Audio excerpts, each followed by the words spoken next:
Bismillah, Assalamualaikum, selamat pagi.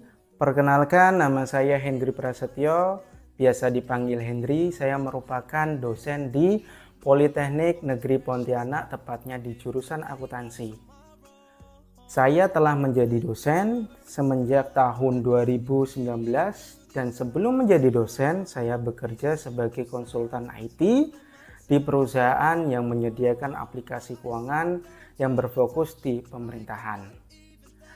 Selama saya menjadi dosen, saya diamanahi beberapa mata kuliah dan salah satunya adalah multimedia aplikasi di lembaga publik atau disingkat MALP. MALP ini berbobot 3 SKS di mana dominan praktiknya. Jadi praktik mendapati 2 SKS dan teorinya 1 SKS. MALP ini diajarkan untuk mahasiswa D4 akuntansi di semester 6. MALP ini mempunyai CPL atau capaian pembelajaran lulusan sebanyak 10. Yang pertama, bertakwa kepada Tuhan Yang Maha Esa dan mampu menunjukkan sikap religius. Dan yang kedua, menjunjung tinggi nilai kemanusiaan dan menjalankan tugas berdasarkan agama, moral, dan etika. Dan yang ketiga, menunjukkan sikap bertanggung jawab atas pekerjaan di bidang keahliannya secara mandiri. Dan yang keempat, menguasai konsep teoretis, akuntansi atau accounting teori, dan pendanaan atau fund teori yang sesuai untuk diterapkan pada lingkungan akuntansi pemerintahan secara mendalam. Yang kelima, menguasai pengetahuan faktual mengenai kebijakan dan regulasi yang relevan dengan bidang akuntansi dan pemaknaannya. Minimal meliputi hukum, keuangan negara, dan peraturan perpajakan untuk entitas pemerintah dan organisasi nirlaba. Yang keenam, mampu mengidentifikasi, mendokumentasikan, dan memanfaatkan sistem informasi akuntansi. Yang ketujuh, mampu mengoperasikan dan memanfaatkan piranti lunak atau aplikasi pengolah angka, aplikasi pengolah data, aplikasi presentasi, dan aplikasi akuntansi dalam rangka penyusunan laporan keuangan, anggaran, administrasi perpajakan, dan pengauditan. Yang kedelapan, mampu menunjukkan kinerja mandiri, bermutu, dan terukur. Yang kesembilan, mampu mendokumentasikan, menyimpan, mengamankan, dan menemukan kembali data untuk menjamin kesahihan dan mencegah plagiarisme. Yang kesepuluh, mampu menggunakan teknologi informasi dalam konteks pengembangan keilmuan dan implementasi bidang keahlian. Dari 10 CPL tersebut, MALK akan membahas terkait dengan praktik langsung aplikasi keuangan yang digunakan oleh Satker atau Satuan Kerja dalam mengelola keuangan yang berasal dari anggaran, penatausahaan, sampai ke akuntansi. Dari deskripsi mata kuliah sebelumnya tersebut, maka ada 4 CPMK yang ditetapkan. Dari 4 CPMK yang ditetapkan ini, aplikasi yang digunakan, yang akan digunakan dalam pembelajaran MALP adalah aplikasi iGov.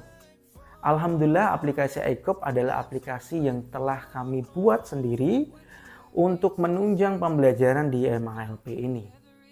iGov telah mendapatkan sertifikat hak cipta yang dimana nantinya digunakan untuk memenuhi dari 4 CPMK yang telah ditetapkan. CPMK yang pertama yaitu mampu memahami alur aplikasi. CPMK yang kedua mampu memahami dan mempraktikkan aplikasi di bagian anggaran. CPMK yang ketiga mampu memahami dan mempraktikkan aplikasi di bagian penatausahaan. Dan CPMK yang keempat mampu memahami dan mempraktikkan aplikasi di bagian akuntansi. Dalam pembelajaran MALP ini akan dirangkum dalam 18 pekan, di mana 2 pekan diantaranya merupakan UTS dan UAS. MALP ini di pekan pertama akan mengajarkan terkait dengan alur dalam penggunaan aplikasi yang nantinya berawal dari anggaran, kemudian penatausahaan, dan terakhirnya akuntansi. Dari pembelajarannya itu akan menggunakan materi dari beberapa peraturan dan juga buku ajar.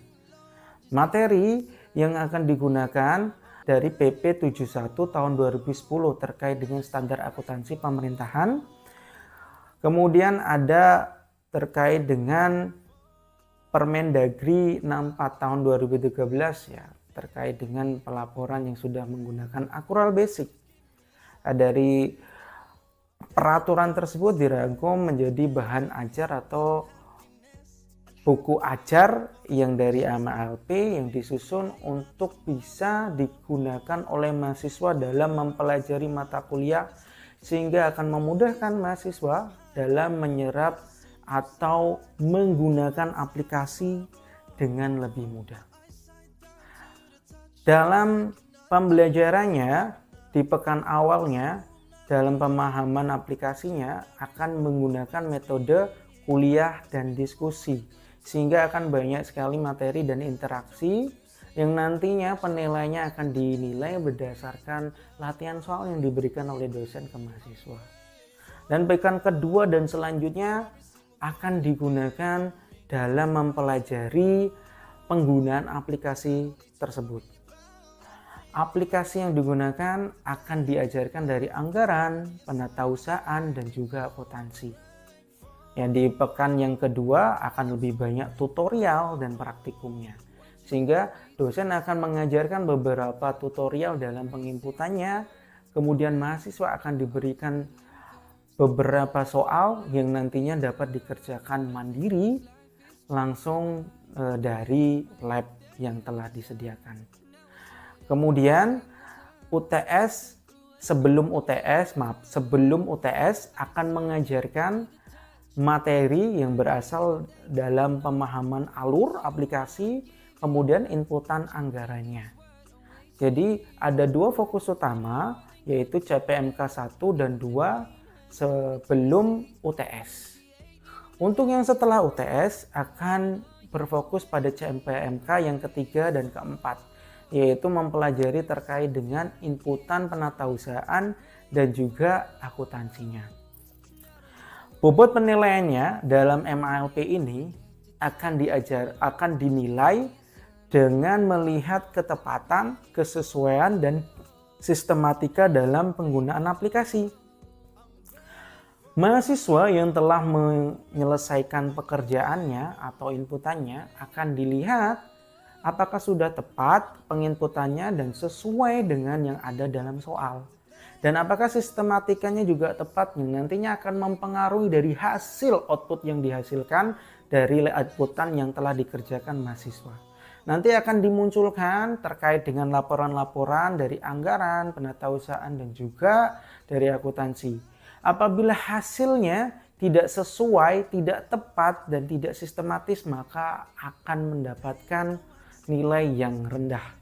Maka diharapkan mahasiswa dapat menginput dengan tepat, sesuai dan sistematis seperti yang diajarkan. Baik, demikian dari pembahasan dari mata kuliah MALP, semoga dapat dipahami dalam mempelajari MALP secara keseluruhan. Terima kasih.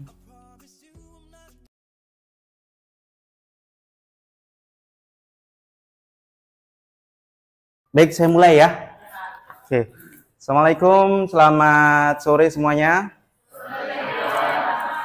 Baik kawan-kawan, untuk memulai perkuliahan kita berdoa dulu ya, agar diberi kelancaran dan kemudahan dalam memahami materi.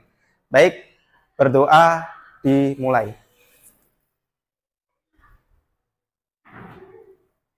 Ya, selesai. Baik kawan-kawan, kita mulai dengan presensi terlebih dahulu ya. Kayaknya pada semangat nih saya lihatnya. Semangat ya. Baik. Ya, banyak yang hadir kan, berarti tanda semangat. Oke, Aisyah ada? Ya, ada ya. Anggi ada? Oke, Dwi ada? Fadilawati ada? Oke. Novita ada? Izin ya. Oke. Vigo ada? Oke, ada. Oke, Safira ada? Jihan ada? Oh iya, BMN ya. Oke, baik. Berarti banyak yang masuk ya di sini ya. Ya, yang izin ada 3 lah katakanlah. Oke, baik. Kita mulai perkuliahan pekan ini, yang ke pekan kedua. Merujuk di pekan yang sebelumnya kita sudah belajar terkait dengan alur ya.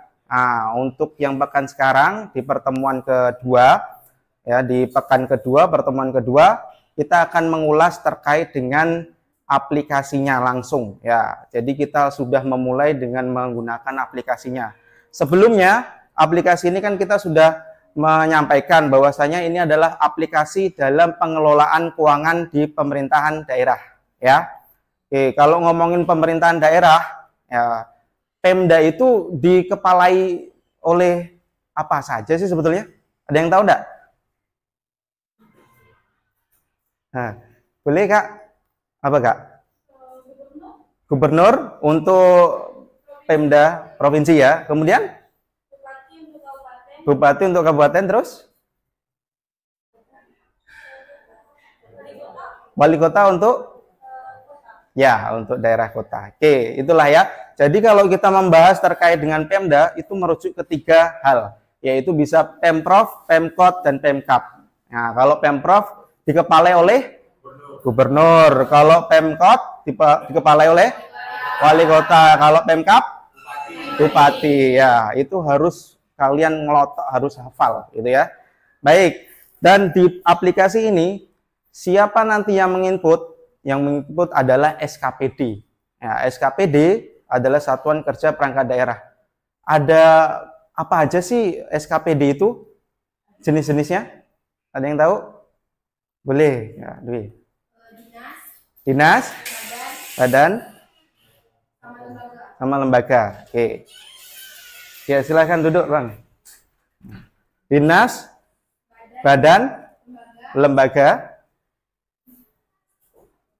ya, inspektorat. Ya, ada 3, yang ada 4 tadi yang disebutkan, tapi yang benar 3. Lembaga tidak bagian dari SKPD. Lembaga itu unit di level pusat atau pemerintah pusat. Ya, jadi ada dinas. Yang kalian ketahui apa? Dinas apa? Dinas pendidikan, dinas kesehatan, ya kan? Itu sesuatu yang sering kalian lewati kalau misal mau masuk ke kampus ini, ya kan?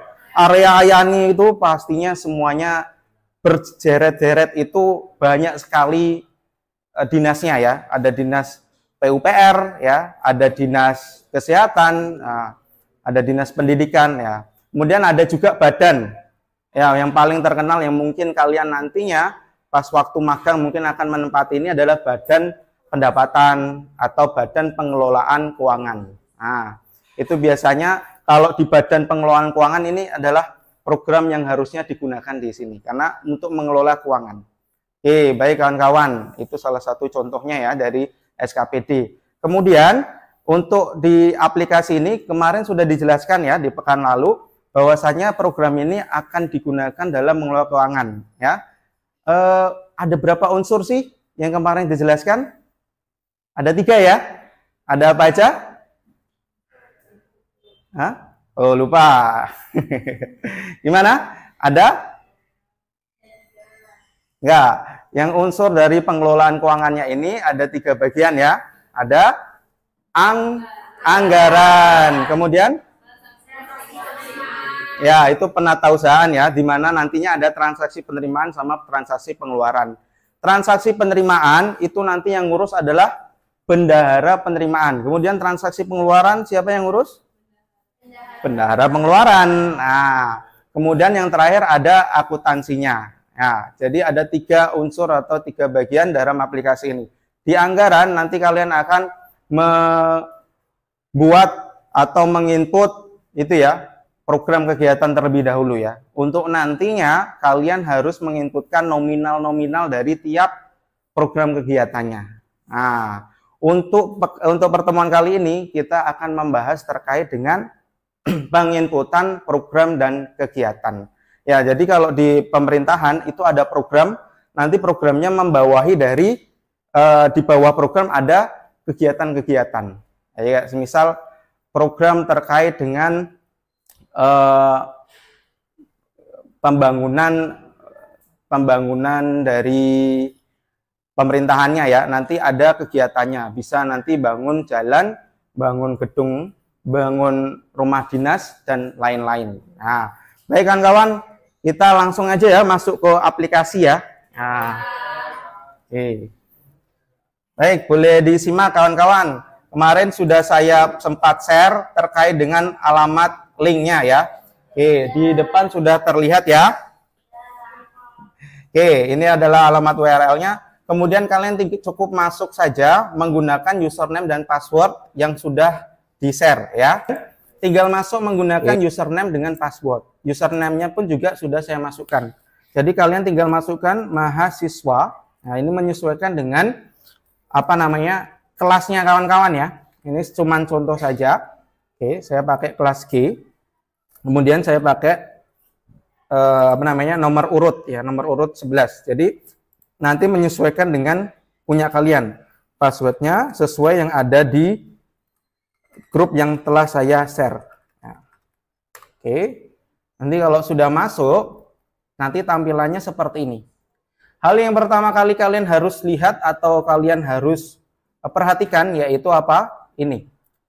Selamat datang mahasiswa kelas G nomor 11. Ya, ini menunjukkan username kalian sesuai enggak dengan kelas dan nomor urut kalian. Ya, kalau semisal nanti berbeda, ya, kalau ternyata beda, artinya nanti kalau kalian disuruh untuk melakukan penginputan, berarti kalian melakukan inputan untuk kelas lain atau untuk mahasiswa lain.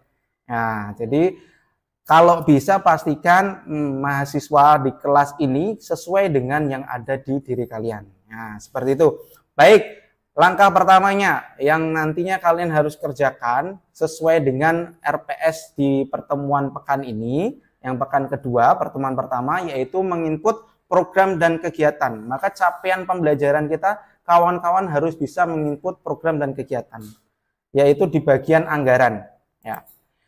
Jadi di pemerintah daerah untuk melakukan transaksinya pastinya harus punya anggarannya dulu. Anggarannya dulu itu pun juga harus diketahui program dan kegiatannya harus jelas. Program mana, kegiatan mana, kemudian nanti harus diinputkan nominal-nominal dan urean-urean dari kegiatan tersebut. Nah, kemarin saya sudah share ya untuk Excel-nya untuk apa yang harus kalian input ya. Ya kan? Ya. Baik, langkah pertamanya untuk bisa menginput program, nah, itu adalah klik anggaran, kemudian klik inputan program. Ya, nanti akan tampilannya seperti ini. Ya, mungkin masih kosong karena belum ada inputan. Klik tambah program dulu. Ya, kemudian kalian tinggal isi kode program dengan nama program. Nah, kemarin saya sudah share Excel-nya. Excel-nya ini adalah tertera di depan. Baik. Untuk programnya itu dimulai dari di paling atas ya. Di sini ada 01. Ini menunjukkan kode programnya. Nah, kemudian di sini kosong ya, ini menunjukkan bahwasanya ya inilah bagian dari program, urean dari programnya. Jadi 01 ini menunjukkan bahwasanya program pelayanan administrasi perkantoran. Maka kita tinggal masukkan saja. Nah, di sini 01, nah, nama programnya dimasukkan saja. Oke. Ya, saya kalau di sini saya pastekan langsung. Baik, kalau sudah tinggal diklik submit. Tapi pastikan inputannya benar ya. Nah, kalau sudah tinggal klik submit, nanti akan muncul tampilan seperti ini, berhasil. Ya. Kan dan di kode program yang tadi sudah diinput sudah muncul ya. Nah, seperti ini. Ini penginputan untuk program. Lanjut, kita untuk kegiatan. Ya, untuk kegiatannya, kawan-kawan cukup klik lagi anggaran, kemudian inputan kegiatannya diklik. Nah, kemudian kalian akan menemukan tampilan seperti ini. Klik saja, di sini ada tambah kegiatan baru. Tinggal diklik aja. Nah, kemudian kalian pilih programnya dulu. Ya, pilih programnya dulu. program yang tadi telah terinput kan cuma satu ya. Nah, di sini nongol nih, muncul nih. Ya, tinggal diklik aja. Kemudian kita lihat di Excel-nya, di sini ada 0101. Ini adalah kegiatan pertama, kegiatan penyediaan jasa surat menyurat.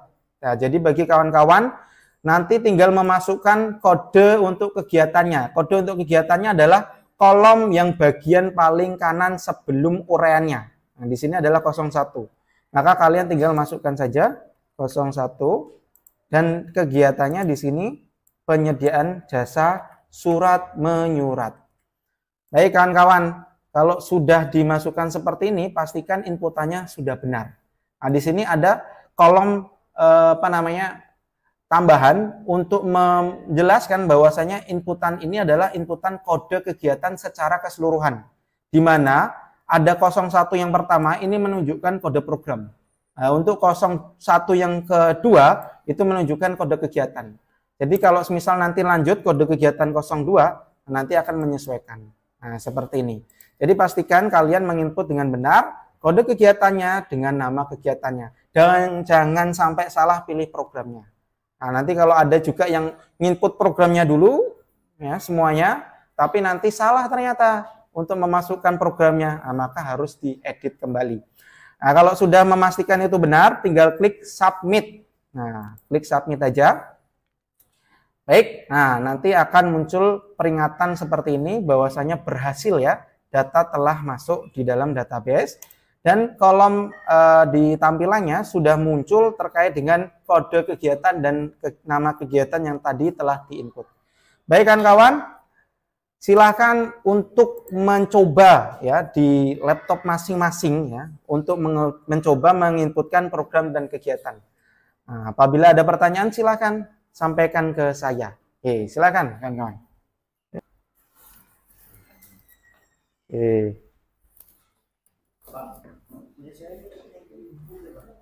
Gimana Bang? Program 12.3 ya. Ya. Ini mana datanya nggak lengkap terus?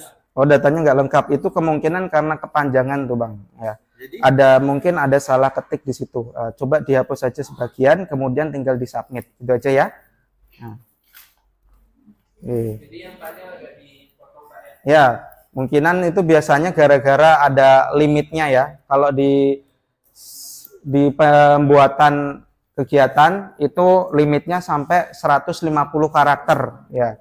Jadi tidak lebih dari 150 karakter. Gimana Bang? Ini kan ada inputan yang baru Bapak kirim Pak ya. Ya. Kan yang kemarin itu kan 1 sampai 6.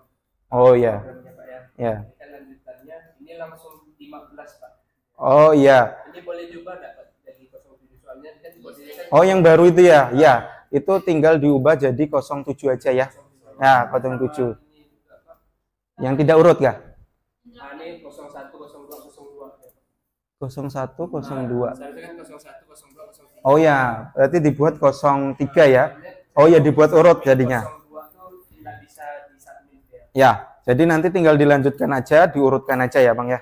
Nah, cuman kalau yang ada yang tidak sampai double gitu ya, karena nggak mungkin kode kegiatan itu double, nggak boleh. Kalau kode kegiatan double itu menunjukkan bahwasanya nanti ada kegiatan yang sama nanti, tapi namanya berbeda. Nah, itu nggak boleh ya. Jadi gimana? Kalau nggak urut masih nggak masalah ya. Nggak masalah. Kalau memang di dalam file yang di-share itu memang seperti itu nggak masalah, tapi jangan sampai double. Tuh. Oke, silahkan menginput. Gimana Bang? Webnya nggak ketemu. Nah, webnya ngumpet berarti ya. Oh ini karena jadinya penelusuran ini Bang ke Google. Pantas nggak ketemu dia.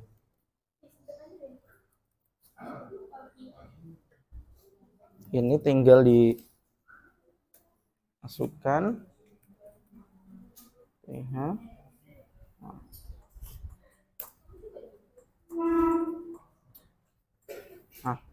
Oke, Tinggal tunggu aja, sudah masuk harusnya.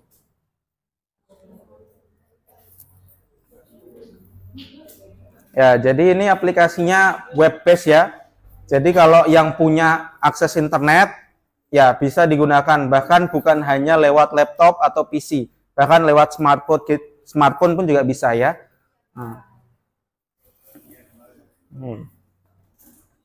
Ya, sekarang pun di pemerintahan serba web based. Setahu saya semua serba web based. Sudah tidak ada lagi aplikasi yang tidak pakai internet ya. Semuanya terintegrasi. Itulah yang diinginkan oleh pemerintahan ya, satu data. Integrasi. Kalau di pemerintahan suka menyebutkan istilah yaitu interoperabilitas. Ya, itu untuk menunjukkan bahwasanya terintegrasinya dari semua aplikasi menjadi satu sistem.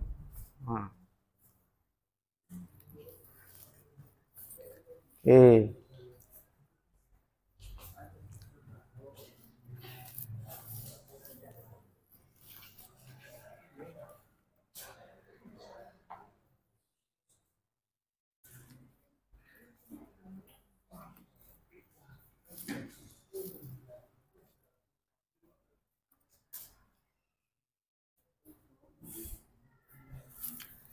Oke, aman ya? Ya, silakan kalau ada pertanyaan boleh ditanyakan ya. Silakan dimasukkan dulu data-data sesuai dengan file yang kemarin sudah di-share.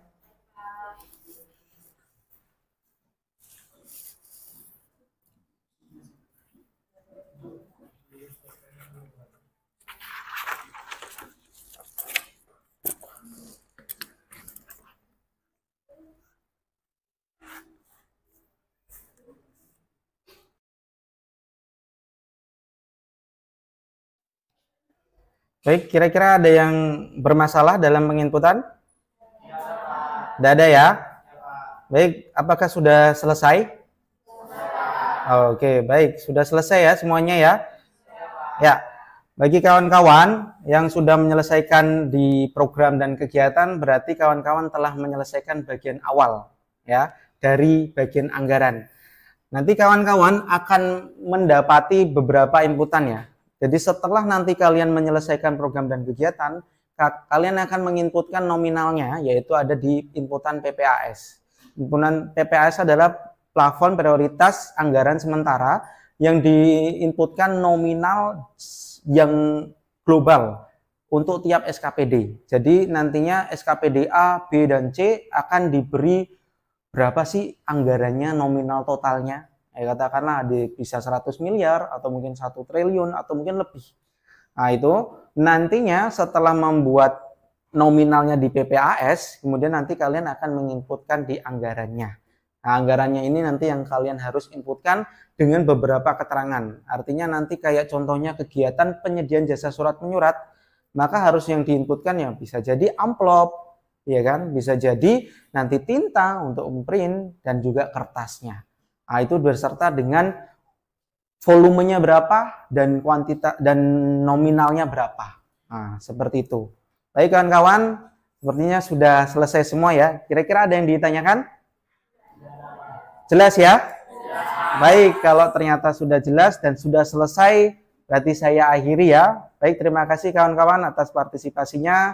Saya akhiri. Assalamualaikum, terima kasih. Selamat sore.